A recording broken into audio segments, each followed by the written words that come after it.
On a parfois cette drôle d'impression, non? Le sentiment que nos choix, en tant que consommateurs, ne changent pas vraiment la donne. Eh bien, c'est justement ce sentiment de déconnexion qu'on va explorer ensemble aujourd'hui. Et comme on va le voir, c'est un sentiment bien plus répandu qu'on pourrait le croire. Alors, voilà comment on va décortiquer tout ça. On va partir de cette expérience que tout le monde connaît un peu pour ensuite mettre un mot dessus, l'aliénation. Après, on fera un petit tour d'horizon de la recherche sur le sujet, on verra la différence entre être aliéné du marché en général et d'une marque en particulier, et puis, bien sûr, on parlera des causes, des conséquences et de ce que l'avenir nous réserve. Allez, on commence par le début. On va mettre le doigt sur ce sentiment, cette impression qu'on peut tous ressentir dans notre quotidien. C'est exactement ça. Cette impression d'être un peu face à un géant. Que ce soit dans les grandes surfaces ou en ligne, le choix a l'air immense. Mais au fond, on a souvent ce sentiment que notre décision personnelle, notre petit panier, ne pèse pas bien lourd dans la balance. C'est une expérience que beaucoup de gens partagent. Et si cette sensation vous parle, sachez que ce n'est pas juste une vague impression. En fait, dans le monde de la recherche, ce sentiment porte un nom bien précis. Alors justement, comment les chercheurs font-ils pour définir ce sentiment de manière un peu plus formelle? Voilà le terme, l'aliénation du consommateur. En gros, c'est un état de séparation, de distance vis-à-vis du marché. Ça se manifeste par plusieurs choses. Un sentiment d'impuissance, l'idée que nos choix ne comptent pas vraiment, un sentiment d'insignificance, où l'acte d'acheter semble vide de sens, et même un sentiment d'isolement social, une sorte de déconnexion avec le système et les autres.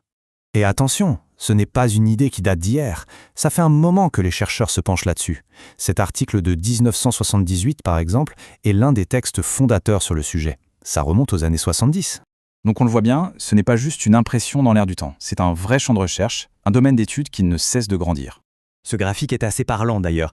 On voit très clairement que l'intérêt pour ce sujet a littéralement explosé, avec un pic vraiment notable après 2019. Alors pourquoi? C'est une bonne question. Peut-être la montée en puissance du e-commerce, cette impression d'être traqué par la pub, ou juste une prise de conscience plus globale. En tout cas, ça montre que ce sentiment est de plus en plus au cœur des préoccupations. Et si on se demande d'où vient cette recherche, eh bien ce sont principalement les États-Unis et le Royaume-Uni qui mènent la danse. C'est un bon indicateur pour savoir où les discussions académiques sur ce thème sont les plus actives. La grande majorité de ces travaux sont publiés dans des revues académiques, ce qui nous montre bien que c'est un sujet qui est pris très au sérieux par la communauté scientifique.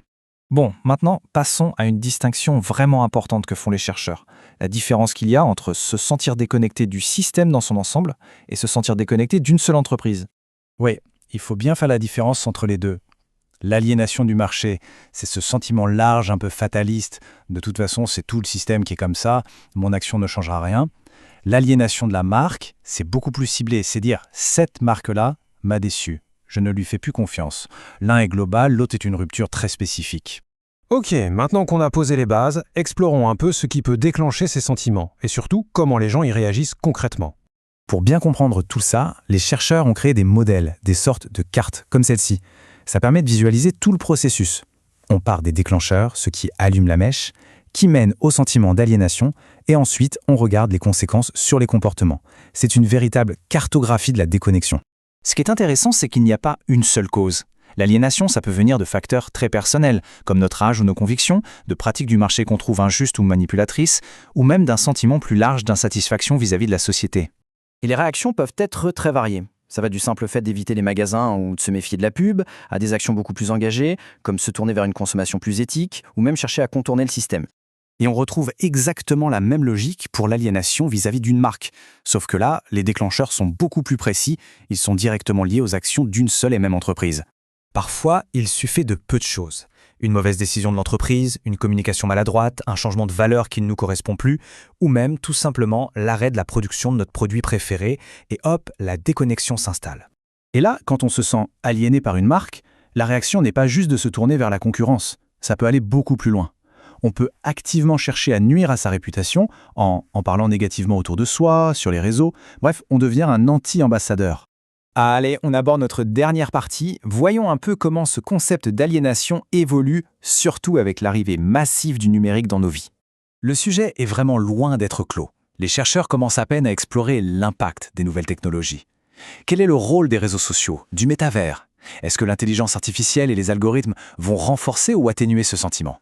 Ce sont de toutes nouvelles questions qui ouvrent des perspectives de recherche fascinantes. Et on va terminer là-dessus avec cette question qui est, je pense, assez essentielle. Dans ce monde qui est de plus en plus piloté par des algorithmes et l'intelligence artificielle, est-ce que ce sentiment d'aliénation va grandir ou au contraire, est-ce qu'on va trouver de nouvelles manières de se reconnecter? C'est une interrogation qui, au final, nous concerne absolument tous.